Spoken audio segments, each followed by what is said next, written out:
Gianmaria, tu adesso stai rispondendo a una mia domanda, però devi immaginare che le tue risposte saranno ascoltate da tutte le persone che assisteranno alle prossime presentazioni dei tuoi libri, del tuo libro, della tua biografia. Quindi queste persone vorranno sapere da te, che magari in questa occasione non sei presente, che cosa ti ha spinto a raccontare la storia della tua vita e per quali ragioni hai deciso che di questa storia si dovesse farne un libro. Ce lo puoi dire? Sì, ora, dire la verità, io in genere, saluti a tutti prima di tutto, in genere sono curioso e questa curiosità mi spinge a molte cose. Ora, perché sono andato in Francia? Non lo so nemmeno io. Perché la Sardegna? Non lo so nemmeno io. Ora, non lo so. Ora, quando ci penso bene lo so però, ma insomma, in generale non lo so. Ora, cosa mi hai detto che dovevo rispondere?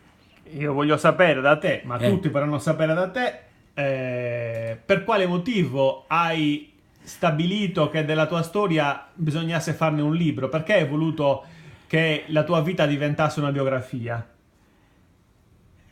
perché la mia vita è un po' straordinaria. Da ragazzo già ero qualcheduno di grande importanza, perché mio padre a 4 anni mi portava dietro e mi ha imparato molte cose, specialmente il valore delle bestie. Ora, tutto questo, per conto mio, tutto quello che ho imparato, tutto quello che so, bisogna trasmetterlo.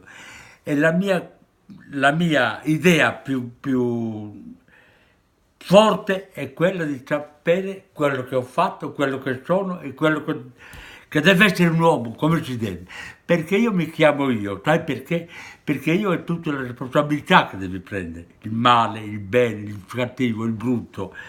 Io sono fatto, sapete cosa mi dicono in Francia? Che sono fatto come l'acqua che sorge dalla fontana, chiaro e netto.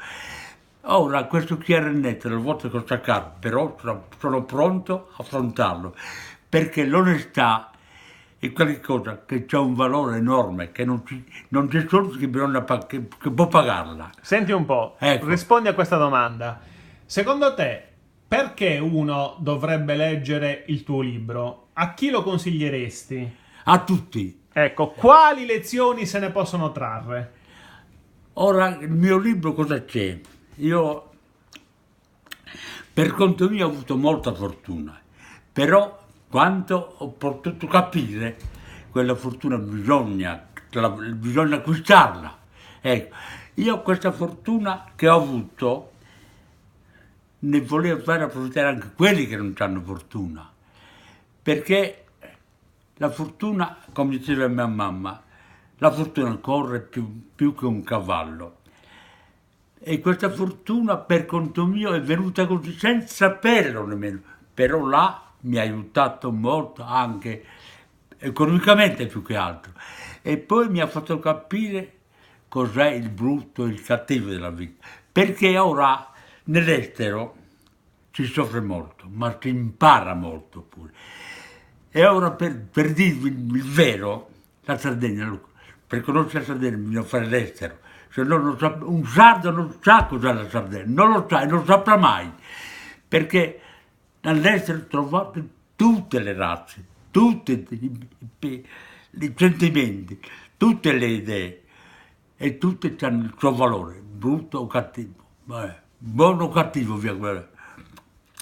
Gianmarì, Nara. sei stato chiarissimo. Adesso noi presentiamo il libro. Se vuoi mandare un saluto agli ascoltatori, loro in questo momento ti stanno sentendo.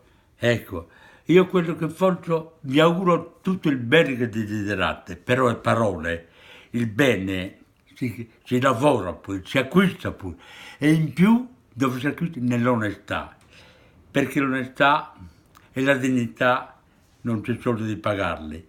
Ora vi auguro buona fortuna a